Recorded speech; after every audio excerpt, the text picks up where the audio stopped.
Iya, pemirsa, kita masih masuk di segmen terakhir. Ini segmen terakhir di tokoh kita. Kalau tadi kita sudah membahas banyak begitu ya tentang tantangan-tantangan dinamika sosial begitu. Nah, sekarang mungkin pemirsa dan juga saya ingin tahu begitu ya terkait dengan kehidupan, sehari-hari dari Prof. Amani Lubis. Prof, kegiatan sehari-hari selain mengajar, apa yang dilakukan, Prof? Yes, alhamdulillah kita sibuk ya di masyarakat. Dahulu sebelum jadi rektor, saya di Majelis Ulama Indonesia. Saya ketua Majelis Ulama bidang perempuan, remaja dan keluarga. Kemudian mengepalai juga beberapa organisasi ilmuwan muslimah, termasuk ya banyak ya kegiatan sosial pendidikan bergabung pada lembaga-lembaga pendidikan. Jadi kita membagi waktu, saya begitu ya, membagi waktu antara keluarga, pergi ngurusin ormas tertentu, majelis ormas gitu ya. Rapat-rapat, ya. Dulu intensif sekali di Majelis Ulama dan juga diutus ke luar negeri untuk penyampaian materi dari Majelis Ulama, itu sering.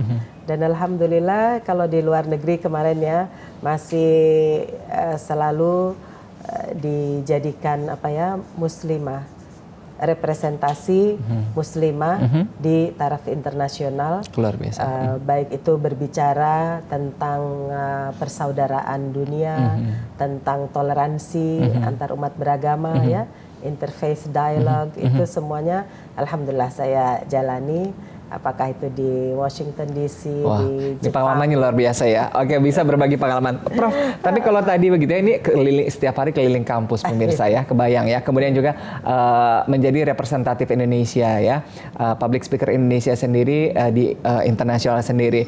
Ini gimana keluarga gitu, sering ditinggal-tinggal, Prof? Dukungan keluarga gimana sih, Prof? Alhamdulillah, Prof, keluarga saya bersyukur punya suami yang sangat pengertian. Dan mendorong dari awal kehidupan kita ya, setelah lulus sama-sama dari Mesir, dia juga lulusan Al-Azhar, dia mendorong saya untuk jadi PNS dan juga berkarir. Kemudian keluarga saya, anak-anak saya ya, 3, 2 laki 1 perempuan, itu juga dari kecil sepertinya sudah memaklumi kalau ibunya ini akan sibuk dan memang sibuk. Jadi tidak ada yang rewel-rewel, alhamdulillah. Mandiri semua ya, Prof? Ya, mandiri dan kita biasa komunikasi. Kemudian ya tentu anak-anak sekarang sudah besar ya, sehingga saya sudah lebih leluasa. Kalau dahulu memang saya harus membagi waktu dan alhamdulillah saya mulai sibuknya memang setelah anak-anak besar. Jadi memang saya mengurusi sendiri 3 anak dan sudah besar, sudah sekolah SD, saya baru masuk PNS dan sudah juga berkarir ya.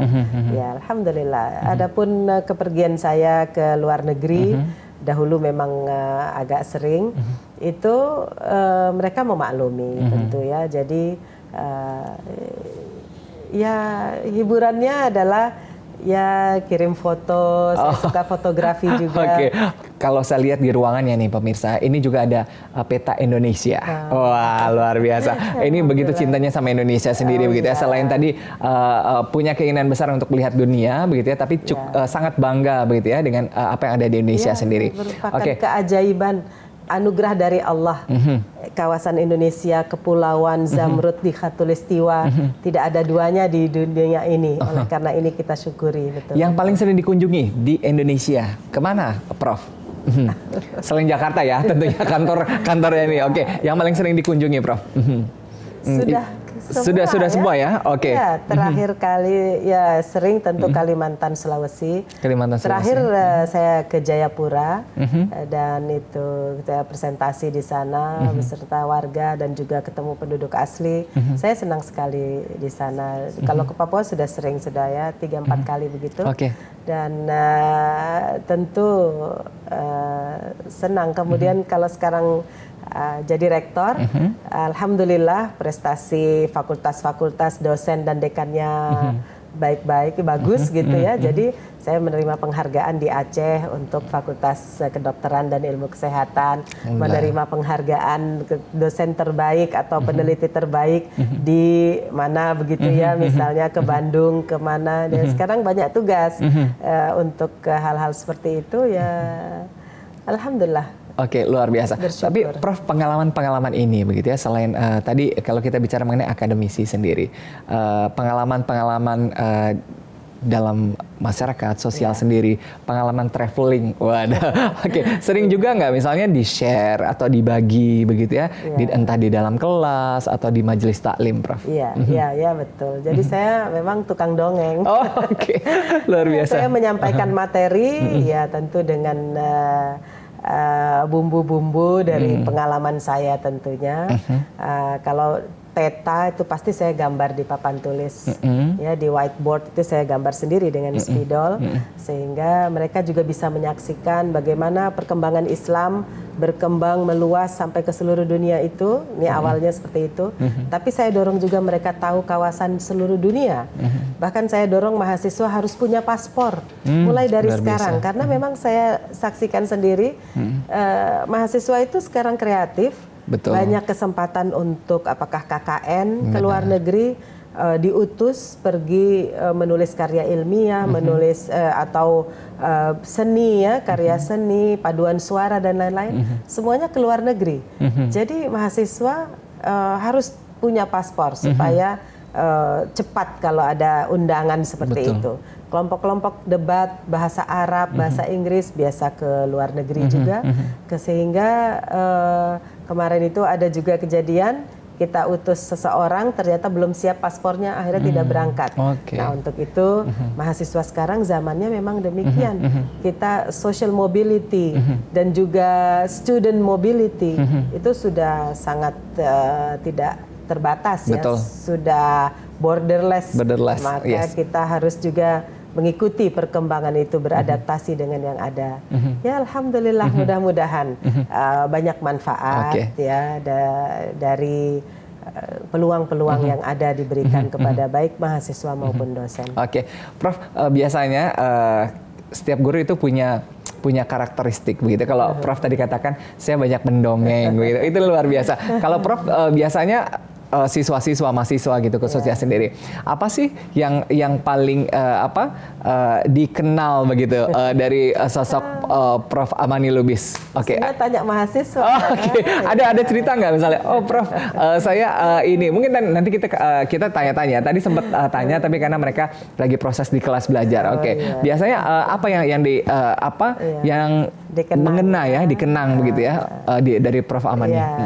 Saya selalu dorong mahasiswa itu untuk menulis di kelas. Setiap saat saya bilang tulis. Saya bukan mendongeng, saya bilang walaupun saya ngaku saya mendongeng, ini adalah ilmu. Betul, storytelling ya mungkin ya Prof ya. Iya caranya. Saya. Jadi mereka terus diam begitu. Terkesima kali Prof kayak saya, Pak. Harus ditulis, dicatat. Ini prinsip-prinsip dalam misalnya menjelaskan sejarah atau perkembangan sosial politik, prinsip-prinsip nanti dicatat, diringkas, cari ke perpustakaan untuk referensinya, dibaca lagi gitu. Itu mungkin saya selalu minta mahasiswa menulis, minta mahasiswa tentu tidak boleh ngantuk di kelas, dan yang saya harap adalah mereka bisa berprestasi. Itu saya dorong. Nilai saya bagus-bagus semua mahasiswa. Wah, luar biasa. Saya juga kalau jadi mahasiswanya pasti saya terkesima ya. Sama Prof. Prof, ini sebagai tadi edukator begitu ya, sebagai dosen, sebagai rektor sendiri, pesan untuk mahasiswa UIN Syarif Hidayatullah, untuk seluruh mahasiswa dan juga mungkin milenial begitu ya. Tentang bagaimana edukasi, tentang bagaimana peran perempuan di 2020. Gimana Prof? Ya, terima kasih. Ini di awal tahun 2020 saya berpesan untuk seluruh mahasiswa UIN Jakarta agar belajar dengan rajin. Kita banyak tertinggal dari kampus-kampus lain sehingga kita harus kejar. Mahasiswa UIN sangat jenius, saya yakin mereka mampu, dosennya juga mampu, tidak ada batasan bagi kemampuan yang ada diberikan oleh Allah Subhanahu wa taala di otak kita. Untuk itu kita maksimalkan pemanfaatannya, insya Allah prestasi juga akan mengikuti upaya kita yang maksimal itu. Bagi perempuan, saya harap lebih kuatkan lagi tekad untuk bermanfaat bagi masyarakat dan bangsa. Baik itu nasional juga internasional. Semua mata sekarang menuju kepada Indonesia. Indonesia harapan dunia Islam. Ini yang saya ingin katakan. Generasi muda Indonesia yang dengan bonus demografinya betul. sekarang ini harus menjadi duta-duta Islam, duta-duta Indonesia menyebar ke seluruh dunia untuk membawa peradaban yang ada di Indonesia. Indonesia ini peradaban ini, peradaban di Indonesia sekarang ini sudah maju. Jadi kita tidak mengecilkan diri sendiri. Pembangunan yang ada di Indonesia ini maju dibanding dengan yang lain. Tidak boleh mengecilkan upaya yang sudah dilakukan. Kita, kewajiban kita sekarang meningkatkan lagi, bekerja lagi dengan lebih keras supaya capaian-capaian bisa lebih banyak lagi. Ya, dan juga tentunya mampu bersaing begitu ya. Menghadapi kompetisi global. Prof. Amani Lubis, terima kasih banyak bergabung bersama kami di Tokoh Kita. Ya, pemirsa, semoga tadi inspirasi, pengalaman dari Prof. Amani sendiri mampu memberikan pengetahuan-pengetahuan kita, kemudian juga mampu memberikan benteng-benteng kita, inspirasi juga dan juga motivasi kita, khususnya di tahun 2020 yang baru kita masuki ini, untuk lebih percaya diri, lebih bekerja keras, lebih giat lagi begitu ya, sehingga kita mampu menghadapi tantangan global. Prof, sekali lagi terima kasih. Dan pemirsa, terima kasih untuk Anda terus bergabung bersama kami di Tokoh Kita sepanjang 1 jam ini. Dan akhirnya saya Adam Lubis harus pamit dari hadapan Anda. Terima kasih, sampai jumpa. Assalamualaikum warahmatullahi wabarakatuh. Waalaikumsalam. Terima kasih.